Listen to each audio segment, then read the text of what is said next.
ரோஹிணி வந்து பார்வதி வீட்டுக்கு போகிறாங்க. ரோஹிணி பார்த்தோன்னா வாமா உட்காரு, போன தடவை வந்தபோது நீ காஃபி குடிக்காமல் போயிட்டு நான் போட்டு வரையிரு அப்படின்னு சொல்கிறாங்க. அதெல்லாம் ஒன்றும் வேண்டாம் ஆண்டி, உட்காருங்க, நீங்கள் உங்ககிட்ட ஒரு முக்கியமான விஷயம் பேசுறதுக்கு தான் வந்தேன் அப்படின்னு சொல்கிறாங்க. போன தடவை வந்து நீ ஹெட் மசாஜ் பண்ணி விட்டு போனதுலேருந்து எனக்கு ரொம்ப நல்லா இருக்கு, திரும்ப ஹெட் மசாஜ் பண்ணுறதுக்கு தான் வந்தையா அப்படின்னு சொல்லிட்டு பார்வதி கேட்குறாங்க அப்பாவியா. இல்லை எனக்கே ஒருத்தங்க ஹெட் மசாஜ் பண்ணனா நல்லா இருக்கும் போல தோணுது, அவ்வளோ எனக்கு ப்ரெஷராக இருக்குது அப்படின்னு சொல்லிட்டு ரோஹிணி சொல்கிறாங்க. என்னாச்சு ரோஹிணி, உனக்கு உன் புருஷன் தான் பெரிய டீலர்ஷிப் எல்லாம் எடுத்து நல்லா பிஸ்னஸ் பண்ணிட்டு இருக்கான்ல, உன் அத்தையும் உள்ளங்கையை வச்சு உன்னை தாங்குறா, உனக்கு என்ன கவலை அப்படின்னு சொல்லிட்டு கேட்குறாங்க. என்ன ஆண்டி சொல்கிறது, வீட்டில் எத்தனை பிரச்சனை, 2 லட்ச ரூபா பணம் உங்கள் வீட்டிலேருந்து காணாமல் போனதுனால மீனா மேலே பழி போட்டாங்கல்ல அத்தை, அந்த விஷயத்தில் பெரிய பிரச்சனையாயிருச்சு வீட்டில் அப்படின்னு சொல்லிட்டு சொல்கிறாங்க. முத்து வந்து இந்த விஷயத்தை எப்படியோ கண்டுபிடிச்சிட்டான், அவங்ககிட்ட உண்மையை சொல்ல வேண்டிய சுச்சுவேஷன் வந்துருச்சு எனக்கு. நான் வந்து அந்த விஷயத்த சொன்னது வந்து வீட்டில் அங்கே எவ்வளோ பெரிய பிரச்சனையாயிருக்கும், உங்கள் அத்தை என்னெல்லாம் பண்ணியிருப்பான்னு எனக்கு நல்லா புரியுது அப்படின்னு சொல்லிட்டு பார்வதி சொல்கிறாங்க. ஆமாம் ஆண்டி, அதனால் மீனாவும் முத்து செலவு பண்ண அந்த 5 லட்சத்தை வந்து ஆண்டி தான் கொடுக்கணும்னு சொல்லிட்டு அங்கிள் சொல்லிட்டாங்க அப்படின்னு சொல்லிட்டு ரோஹிணி சொல்கிறாங்க. என்ன சொல்கிற ரோஹிணி அப்படின்னு சொல்லி கேட்கவும், ஆமாம் மீனா மேலே தேவையில்லாமல் பழி போட்டில்ல, அதனால் நீ தான் கொடுக்கணும் அப்படின்னு சொல்லிட்டாங்க. அதனால் அத்தை வந்து அந்த பணம் ஏற்பாடு பண்ணுறதுக்கு வந்து என்ன பண்ணுவாங்கன்னு சொல்லி தெரியல. அத்தை வந்து அந்த 3 லட்ச ரூபா பணத்தை ஏற்பாடு பண்ணுறது போக அந்த 2 லட்ச ரூபா பணம் காணாமல் போனது யாருன்னு சொல்லிட்டு நான் போலீஸில் கம்ப்ளைண்ட் கொடுப்பேன்னு சொல்லிட்டு இருக்காங்க. வீட்டுக்குள்ளே ஏகப்பட்ட பிரச்சனையாக இருக்குது, இனி போலீஸ் கேஸ் நல்லா போனால் வீட்டு குடும்பமானமே போயிடும், அதனால் நான் தான் ஒரு முடிவுக்கு வந்திருக்கேன் அப்படின்னு சொல்கிறாங்க. என்ன ரோஹிணி சொல்கிற அப்படின்னு சொல்லி பார்வதி கேட்கும்.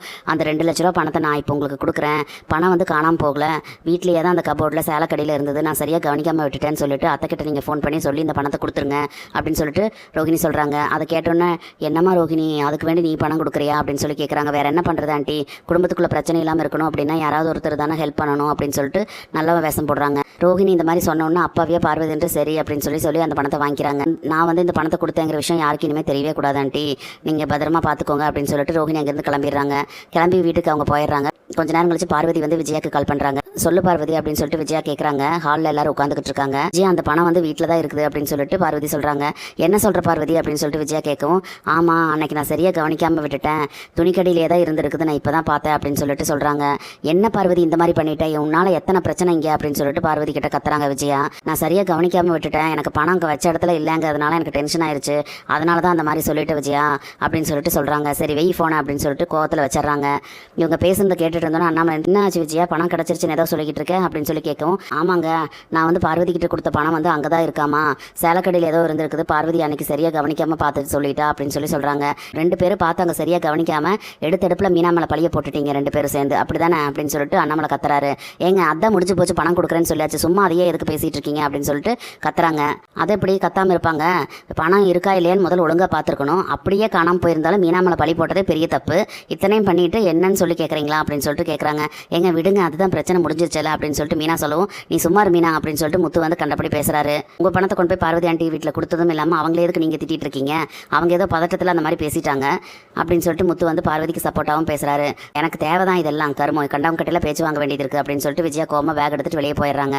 அண்ணாமலை இருந்துட்டு சரி அந்த 2 லட்ச ரூபா தான் கிடச்சிருச்சுல்ல, அந்த 3 லட்சம் மட்டும் உங்கள் அத்தை கொடுக்கட்டும், அப்புறம் பார்த்துக்கலாம் அப்படின்னு சொல்கிறாங்க. விஜயா வந்து நேராக பார்வதியோட வீட்டுக்கு போகிறாங்க. விஜயா பார்த்தோன்னா பார்வதின்ட்டு வா விஜயா அப்படின்னு சொல்லிட்டு ஒரு மாதிரியா பார்த்துட்டு சொல்கிறாங்க. என்ன நினச்சிக்கிட்டு இருக்கு நீங்கள், உன்னால் என் குடும்பத்துக்குள்ள எத்தனை பிரச்சனை வந்துருச்சு அப்படின்னு சொல்லிட்டு விஜயா கத்துறாங்க. என்ன விஜயா என்னை போய் இந்த மாதிரி சொல்லிட்டு இருக்க அப்படின்னு சொல்லிட்டு பார்வதி கேட்குறாங்க. ஒரு 2 லட்ச ரூபா பணத்தை கொடுத்தா ஒழுங்கா பத்திரமா வைக்க மாட்டியா, உன்னால் என் குடும்பத்தில் எத்தனை பிரச்சனை அப்படின்னு சொல்லி கேட்குறாங்க. என்ன விஜயா என் மேலே தப்பு இருக்கிற மாதிரி நீ பேசிக்கிட்டு இருக்க, வச்ச பணம் எங்கேன்னு சொல்லிட்டு எனக்கு அவசரத்தில் தெரியல எந்த இடத்துக்கு வச்சேன்னு சொல்லிட்டு, அதனால நான் சொல்லிட்டேன், நீயும் ஒரு எட்டு பார்த்துருக்கலாம், அதை விட்டுட்டு நீ அந்த மாதிரி பேசுனதும் இல்லாமல் பணம் காணும் அப்படின்னா நம்ம போலீஸில் தான் கம்ப்ளைண்ட் கொடுத்துருக்கணும், அதை விட்டுட்டு நீயா தான் இப்போ எடுத்தெடுப்பில் மீனா மேலே பழைய போட்ட, மீனா மேலே பழைய போட போய் தான் இத்தனை பிரச்சனை வந்துச்சு, அதில் ஏன் தப்பு என்ன இருக்குது அப்படின்னு சொல்லி பார்வதி கேட்குறாங்க.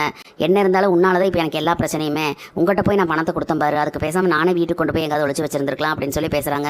அப்படியே நீ கொண்டு போய் வச்சிருக்க வேண்டியதானே, எதுக்கு என்கிட்ட கொடுத்த அப்படின்னு சொல்லிட்டு பார்வதி கேட்குறாங்க. ஆமாம் அதான் நான் பெரிய தப்பு பண்ணிட்டேன், உங்கள்கிட்ட கொடுத்ததே என்னோட தப்பு தான் அப்படின்னு சொல்லிட்டு பேசுகிறாங்க. இங்கே பாரு விஜயா, நீ வந்து இந்த பணத்தை இந்த மாதிரி கொடுத்ததுனால தான் வந்து காணாமல் போய் இத்தனை பிரச்சனை தேவையில்லாமல் நீ மீனா மேலே பழைய போட்ட, அதனால முத்து மீனாவும் என்னை பற்றி தப்பாக நினச்சிக்கிட்டாங்க அப்படின்னு சொல்கிறாங்க. ஆமாம்மா அவங்க பெரிய ஆளுங்க தான், அவங்க தப்பாக நினச்சா உனக்கு சோறு இறங்காது அப்படின்னு சொல்லிட்டு விஜயா பேசுகிறாங்க. இங்கே பாரு என்றைக்குமே முத்து மீனாவும் நல்லவங்க தான், உனக்கு வேண்டியதாக வந்து அவங்களை நான் கண்டு காணாமல் விட்டுட்டனே தவிர அவங்க 2 பேரும் ரொம்ப நல்லவங்க, அவங்களோட அருமை உனக்கு இப்போ புரியாது, போக போக தான் புரியும் அப்படின்னு சொல்லிட்டு பார்வதி சொல்கிறாங்க. இன்னும் என்ன நீ நினச்சிட்டு இருக்க, நான் உனக்கு தானே ஃப்ரெண்டு, நீ எதுக்கு அவங்களுக்கு சப்போர்ட் போட்டுக்கிட்டு இருக்க அப்படின்னு சொல்லிட்டு விஜயா கேட்குறாங்க. இங்கே பாரு நீ எனக்கு எப்போவுமே ஃப்ரெண்டு தான், நம்ம 30 வருஷ பழக்கத்தை வந்து என்னைக்கும் விட்டு கொடுக்க முடியாது, அதுக்காக முத்து மீனாவும் கெட்டவங்கன்னு நான் சொல்ல மாட்டேன், என்ன பிரச்சனை வந்தாலும் முத்து மீனாவும் எப்பேற்பட்டவங்க எனக்கு நல்லா தெரியும் அப்படின்னு சொல்லிட்டு பார்வதி சொல்கிறாங்க. அதை கேட்டோன்னே விஜயாக்கு வந்து ரொம்ப கோவம் வந்துருது. உன்னால தான் இப்போ 3 லட்ச ரூபா எனக்கு நட்டம் அப்படின்னு சொல்லிட்டு சொல்கிறாங்க. நீ மட்டும் பணத்தை ஒழுங்காக வச்சிருந்தீங்கன்னா அந்த பணம் காணாமல் போயிருக்கிற மாதிரி ஆயிருக்காது. அந்த மீனா மேலே நான் பழி போட வேண்டிய அவசியம் இருந்திருக்காது. உன்னால இந்த கைக்கு கிடைச்ச 2 லட்சத்தையும் நான் அனுபவிக்க முடியாது. மேற்கொண்டு எனக்கு 3 லட்ச ரூபா தண்டம் வேற. என்னதான் உன்னை நினைச்சா எனக்கு அத்தனை எரிச்சலும் கோவமா வருது அப்படின்னு சொல்லிட்டு விஜயா வந்து கண்டபடி பேசுறாங்க. பார்வதிக்கு வந்து ரொம்ப ஒரு மாதிரி ஆயிருது. பார்வதி வந்து அழுகிற ஸ்டேஜ்க்கே போயிடுறாங்க. என்ன விஜயா இந்த மாதிரி பேசுற? நீயா தான் அந்த பணத்தை வாங்கி வச்சுக்கிட்டு இது பண்ண. எல்லா நேரத்திலும் உனக்கு நான் சப்போர்ட்டா தான் இருந்திருக்கேன். ஆனா நீ வந்து இந்த மாதிரி என்னை பேசுறியா? என் பையனும் என் கூட இல்ல, மருமக வந்து என் பையனை பிரிச்சு தனியா கூட்டிட்டு போயிட்டா, யாருமே நமக்கு இல்லையே அப்படின்னு சொல்லிட்டு தான், அதனாலதான் நீ வர போக இருக்க. டான்ஸ் கிளாஸ் வச்சாலும் நீ எப்பவுமே இங்க இருப்பே இல்ல அப்படின்னு சொல்லி தான் நீ இருக்கியங்கிற சந்தோஷத்துல தான் நான் இதெல்லாம் பண்ணினேன். ஆனா நீ கொஞ்சம் கூட புரிஞ்சுக்காம என்ன இந்த மாதிரி பேசிட்டே இல்லை அப்படின்னு சொல்லிட்டு கேட்குறாங்க.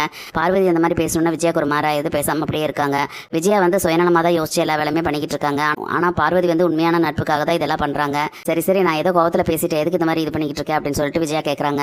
பரவாயில்ல விஜயா, என்ன இருந்தாலும் நீ வந்து உன்னோட சைடு மட்டும்தான் நான் யோசிச்சு பேசுற. நாட்டி கிளாஸ்க்கு இதெல்லாம் உன்னோட தேவைக்காக தான் நீங்க வர. ஏதோ போனா போதும் ஃப்ரெண்ட்ஷிப்காக தான் நீ என்கிட்ட பேசுறே தவிர இந்த மாதிரி மனசுல வச்சுட்டு இருந்திருக்கேன்னு எனக்கு இப்பதான் தெரியுது அப்படின்னு சொல்லிட்டு பார்வதி சொல்றாங்க. சரி விடு, நான் ஏதோ கோவத்துல தான் பேசிட்டு அதுக்காக நீ எதுக்கு இப்படி ஃபீல் பண்ற அப்படின்னு சொல்லிட்டு சமாதானப்படுத்துறதுக்காக முயற்சி செய்யறாங்க விஜயா. இல்ல நான் எதுவும் மனசுல வச்சுக்கல. ஆனா யார் யார் எப்படி இருப்பாங்க அப்படிங்கறது யோசிச்சு நம்ம பேசணுங்கிறதையும் நான் வந்து இப்ப புரிஞ்சுக்கிட்டேன் அப்படின்னு சொல்லி பார்வதி சொல்றாங்க. இந்த விஷயத்துல வந்து பார்வதி மேல எந்த தப்புமே இல்ல. ஒரு ஃப்ரெண்டுக்காக ஹெல்ப் பண்ண போய் தான் வந்து பார்வதி வந்து விஜயாக்காக இந்த பணத்தை வாங்கி வச்சாங்க. ஆனா இந்த ரோஹிணி பார்த்து விட்ட வேலைனால இவங்க 2 பேருக்கு இருந்த நல்ல ஃப்ரெண்ட்ஷிப்பும் இதாயிருச்சு. சொந்த குடும்பத்துக்குள்ளேயே அத்தனை பிரச்சனை பண்ணிட்டு இருக்கிற ரோஹிணி இப்ப இந்த இவங்க 2 பேருக்குள்ள ஃப்ரெண்ட்ஷிப்லையும் கெடுத்து விட்டுட்டாங்க. அந்த 2 லட்ச ரூபா பணத்தை எடுத்ததே அந்த ரோஹிணி தான். இதுல நல்ல வேஷம் போட்டு அந்த பணத்தை கொண்டு வந்து கொடுத்து இது பண்ணிட்டு போயிருக்காங்க. என்னெல்லாம் நடக்க போகுதுன்னு சொல்லி நம்ம பொறுத்து வந்து பார்க்கலாம். நம்ம வீடியோ பிடிச்சிருந்தா லைக் பண்ணி சப்ஸ்கிரைப் பண்ணுங்க ஃப்ரெண்ட்ஸ். தேங்க்யூ.